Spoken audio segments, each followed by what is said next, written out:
Recently, Apple released their long-rumoured MagSafe Battery Pack, but they had already been beaten to the punch by Anker and Mophie, to name a few.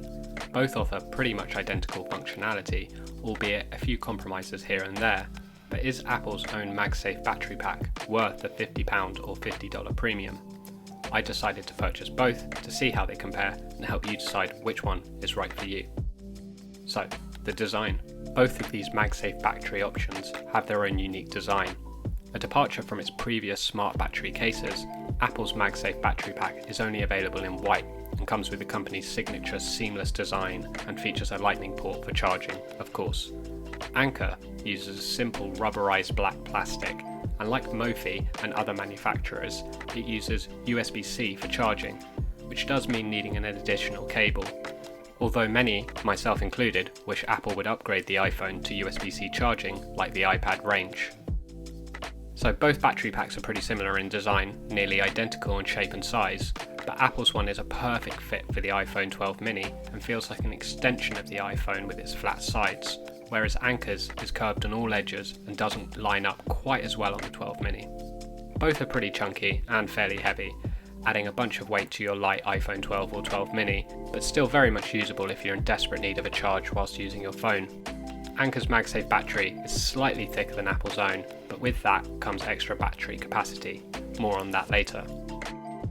Apple's MagSafe Battery Pack integrates with iOS 14.7, so you'll see its charge in the battery widget and on the lock screen. Unfortunately, iOS 15 Beta 3 doesn't include the necessary components to correctly show the battery pack's charging status, so I couldn't show it in this review. Anker don't have access to this integration, so you'll just see the usual charging symbol on your phone and in the widgets, like when you plug your phone into charge. Is that integration worth the extra $50 or £50? So, charging and capacity. Both MagSafe battery packs snap right onto the back of your iPhone 12 like the MagSafe wallet, although the magnets are significantly stronger. While charging both the battery pack and the iPhone together, you can feel the batteries get warm. This shouldn't be surprising given the battery is using the Qi charging coils. Anker have done a great job, and I couldn't feel any difference in strength of the magnets between their version and Apple's. If anything, when using Anker's battery with a case on your phone, theirs feels like it has a slight edge on Apple's with more grip. Since the MagSafe battery pack is basically a portable Qi charger with magnets, it can charge any other Qi compatible device. So for example, you can drop your AirPods or AirPods Pro on the back of the MagSafe battery pack if you want to charge them. Technically, you could also charge Android phones, older Qi-compatible iPhones, and other wireless earbuds with Qi charging cases. This really is a great bonus that comes with the battery being easily removable. So, battery capacities. Okay, this is where things start to differ a bit for a few reasons.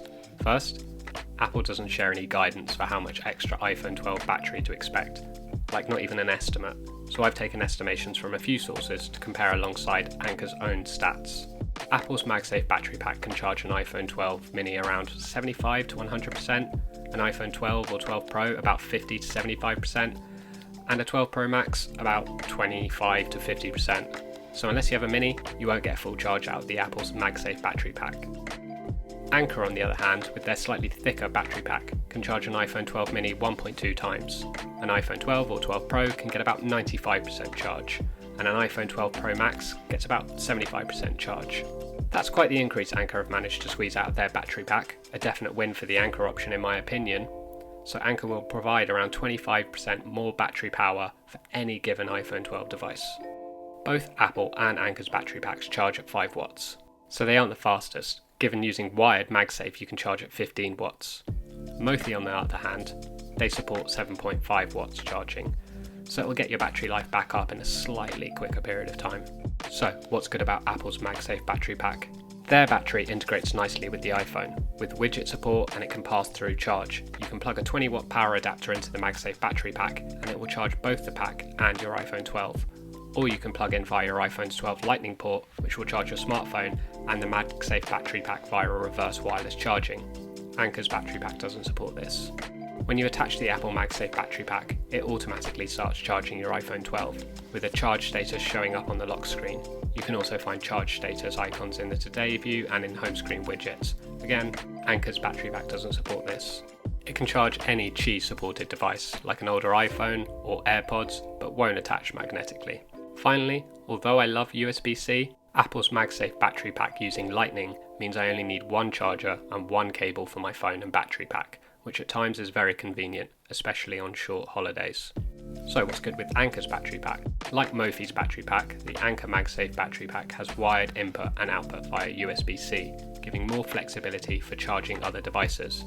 It can also use the wireless Qi pad on it to charge any Qi supported device. It has a bigger battery capacity, which in my opinion is the most important feature of a product like this, and most importantly, it's much more affordable at half the price of Apple's MagSafe Battery Pack.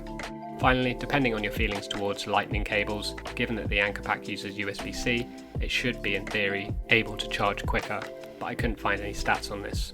So what's bad about the Apple option?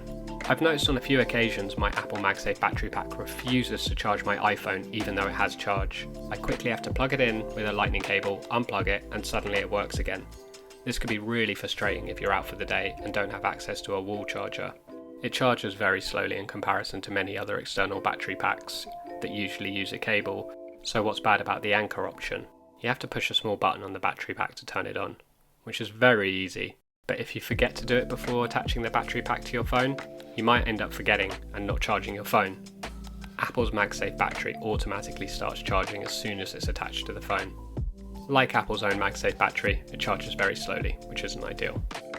So in conclusion, if strong iOS integration, auto power on, and the Apple design are important to you, and you're good with white as the only choice, the $99 premium price is probably worth it for the MagSafe battery pack. If you want something that comes in black and want greater versatility, larger capacity, and would rather spend less money, Anker's MagSafe battery pack, otherwise known as the PowerCore Magnetic 5K, is probably the better option.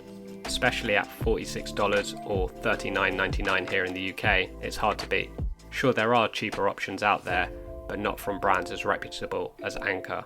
I've decided to return my Apple MagSafe battery pack. Neither are perfect, but I'll only use them when in a pinch, when I'm travelling and don't want to use a big battery pack with a cable, and Anker's cheaper option suits me better for that. I'd love to know which one you've bought, or if you haven't got one yet, which one you prefer. Let me know in the comments below. I hope you've enjoyed the video. If you've got any questions about either MagSafe battery pack, drop a comment below and I'll get back to you as soon as possible. If you did enjoy the video, please consider subscribing if you haven't already, and maybe drop a like. It's really appreciated. Thanks a lot.